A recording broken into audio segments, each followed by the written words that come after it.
नमस्कार। आज का हमारा लेक्चर एम.कॉम चतुर्थ सेमेस्टर से है। विषय है विज्ञापन एवं विक्रय प्रबंध। इकाई 3 से लिया गया है यह चैप्टर का नाम है विज्ञापन बजट।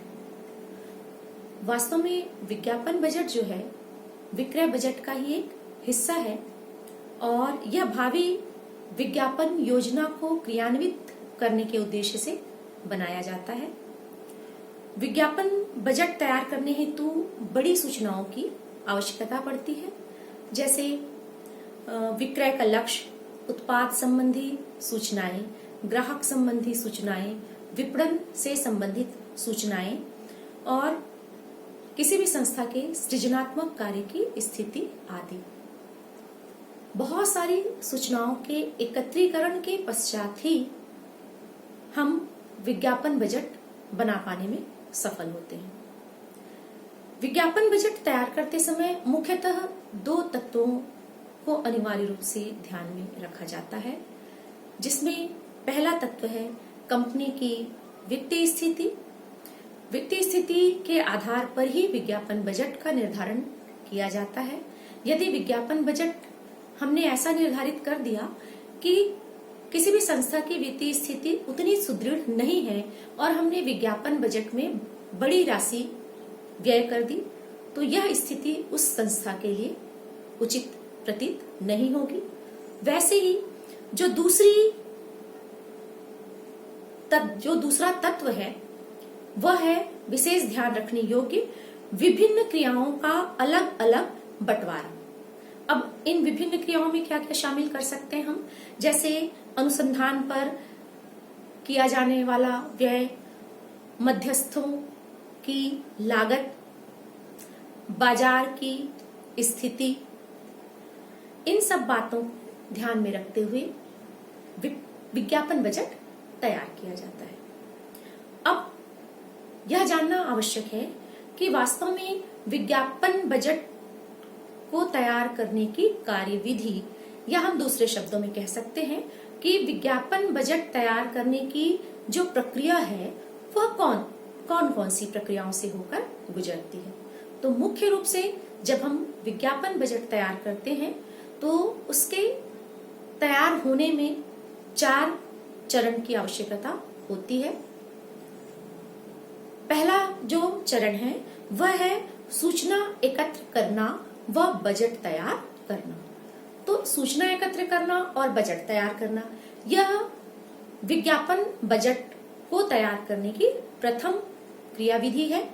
इसके अंतर्गत विभिन्न सूचनाओं का एकत्रीकरण किया जाता है और सूचनाओं का जो एकत्रीकरण है वह विज्ञापन एजेंसी के द्वारा, विज्ञापन प्रबंध के द्वारा या बजट समिति के द्वारा भी तैयार की जा सकती है।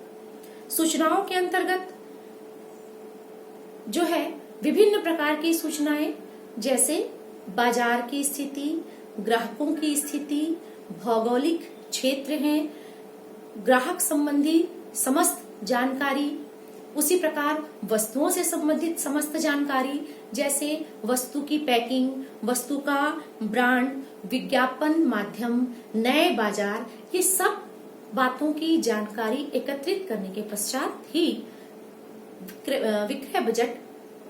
विज्ञापन बजट तैयार किया जाता है। विज्ञापन बजट को तैयार करते समय यदि हमने किसी भी सूचना को महत्वपूर्ण ना समझकर यदि हमने छोड़ दिया तो कहीं ना कहीं बजट बनाने पर उसका प्रभाव दिखने लगता है, या दूसरे शब्दों में कहें कि हम उचित या सही बजट का निर्धारण कर पाने में सक्षम नहीं होते हैं। इसलिए बहुत ही बारीकी से सूचनाओं का अवलोकन करना चाहिए और सूचनाओं का एकत्रीकरण करते समय विशेष रूप से पिछले वर्षों के आंकड़ों को भी विशेष रूप से ध्यान में रखकर इस विज्ञापन बजट का निर्धारण किया जाना चाहिए। दूसरे चरण में बात आती है बजट के प्रस्तुति और स्वीकृति की। जब हमने सूचना एकत्र कर लिया, बजट तैयार कर लिया, उसके पश्चात मुख्य अधिशासी अधिकारी के समक्ष इस बजट को स्वीकृति हेतु प्रस्तुत किया जाता है।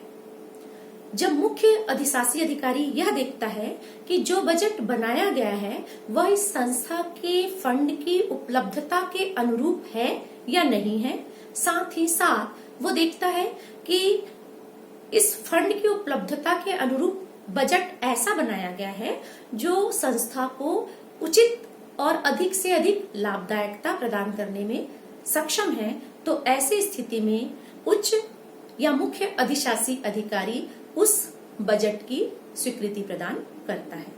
तो हमने देखा द्वितीय चरण में बजट की स्वीकृति प्राप्त की गई। तृतीय चरण में बजट को कार्य रूप में परिणित किया जाता है। बजट को कार्य रूप में परिणित करने के लिए विज्ञापन मैनेजर का दायित्व होता है कि विज्ञापन पर किया गया व्यय बजट के अनुरूप है या नहीं है। किसी भी प्रकार से विज्ञापन पर किया गया व्यय बजट के जो बनाया गया बजट था उससे बिल्कुल भी विपरीत, कम या अधिक नहीं होना चाहिए, क्योंकि बजट साथ ही साथ यह भी ध्यान रखना चाहिए कि जो बजट बनाया गया है उसमें लोचशीलता भी हो, क्योंकि समय को ध्यान में रखते हुए, परिस्थितियों को ध्यान में रखते हुए यदि किसी भी प्रकार की आवश्यक परिवर्तन करने की जरूरत महसूस हो तो उस बजट में परिवर्तन किया जा सके। तो दूसरे शब्दों में हम कह सकते हैं कि बजट जो है वो लोचदार होनी चाहिए। तो ये था तीसरा चरण। चौथे और अंतिम चरण में बजटरी नियंत्रण या हम कहें बजटीय नियंत्रण पर ध्यान दिया जाता है।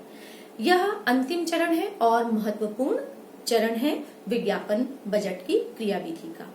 इसके अंतर्गत यह देखा जाता है जो विज्ञापन पर वास्तविक व्यय हुआ वह जो बजट की राशि से कम हुआ या अधिक हुआ।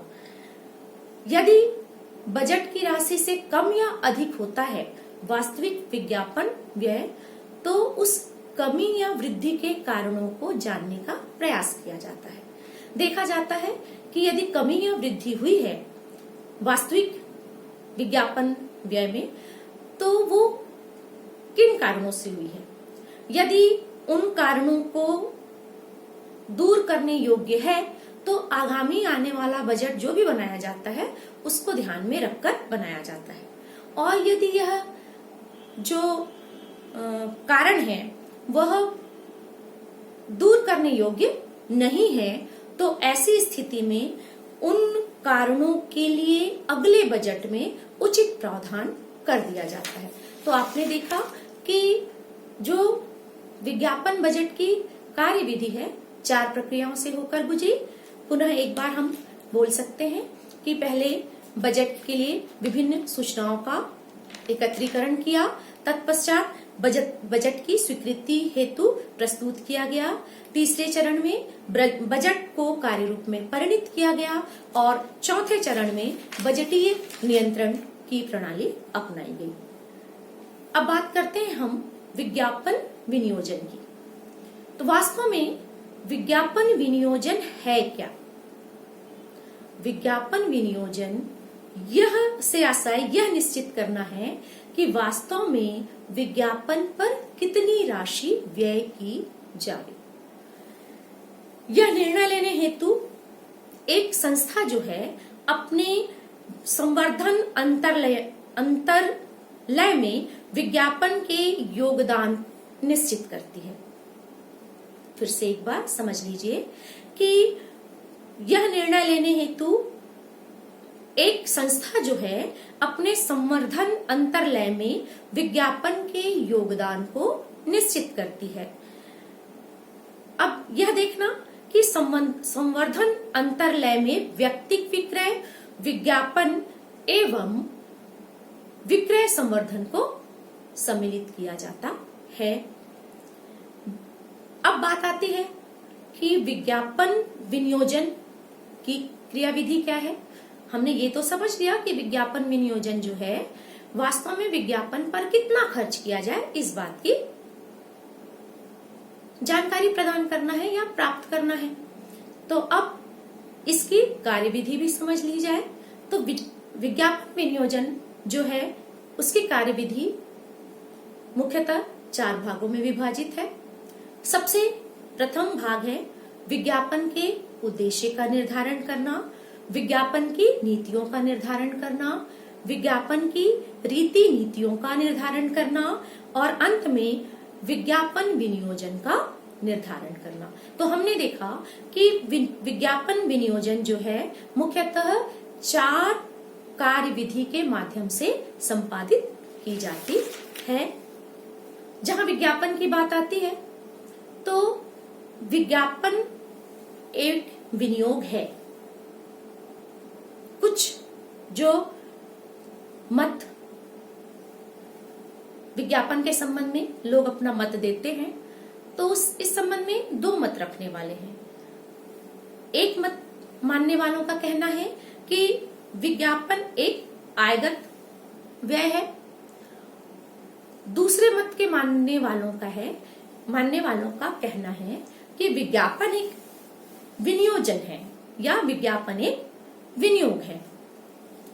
प्रथम विचारधारा के लोग जो ये मानते हैं कि विज्ञापन एक आयगत व्यय है, उनका कहना है कि चूंकि विज्ञापन एक आयगत व्यय है, इसे सामान्य लाभ हानि खाते में दर्शाना चाहिए और कोशिश करना चाहिए कि इस पर जो व्यय होता है वो कम से कम किया जाए, जिससे कि किसी संस्था के लाभ में वृद्धि की जा सके।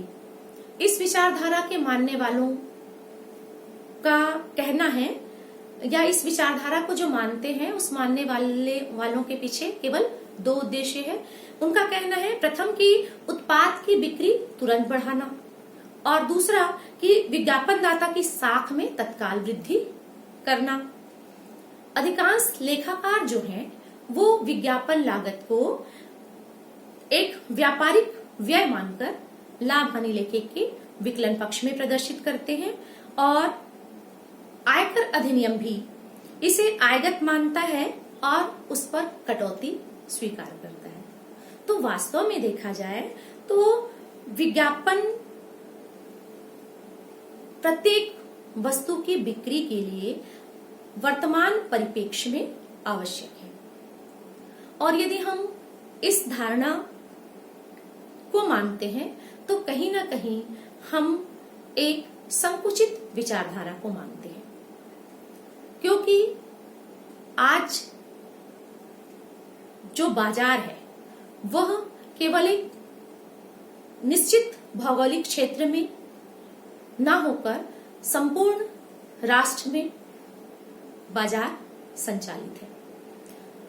वहीं द्वितीय जो दृष्टिकोण के मानने वालों का मत है कि विज्ञापन एक विनियोग है, तो इनका कहना है कि विज्ञापन जो है, विज्ञापन से होने वाला जो लाभ है आने वाले कई वर्षों तक हमें प्राप्त होता है।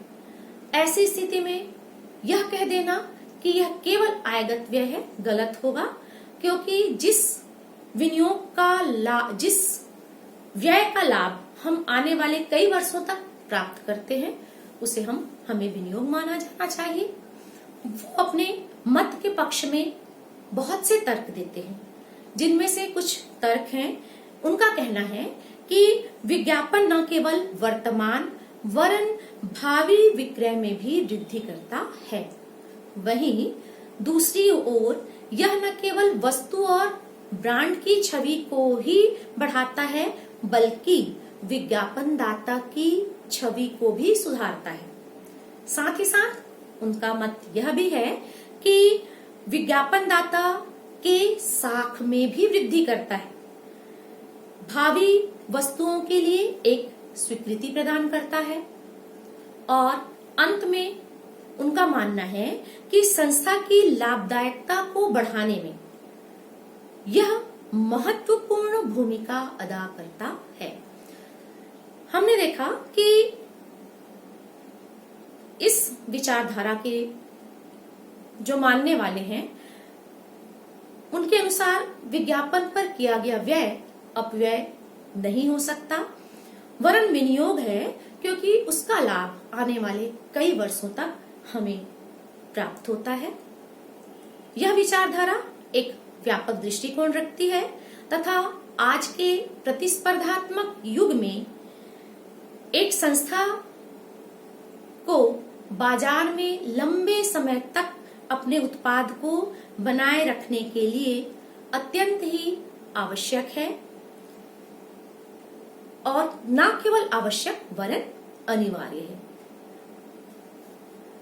इस लेक्चर को मैंने cgschool.in के पोर्टल में अपलोड कर दिया है, आप उसका अवलोकन कर सकते हैं। धन्यवाद।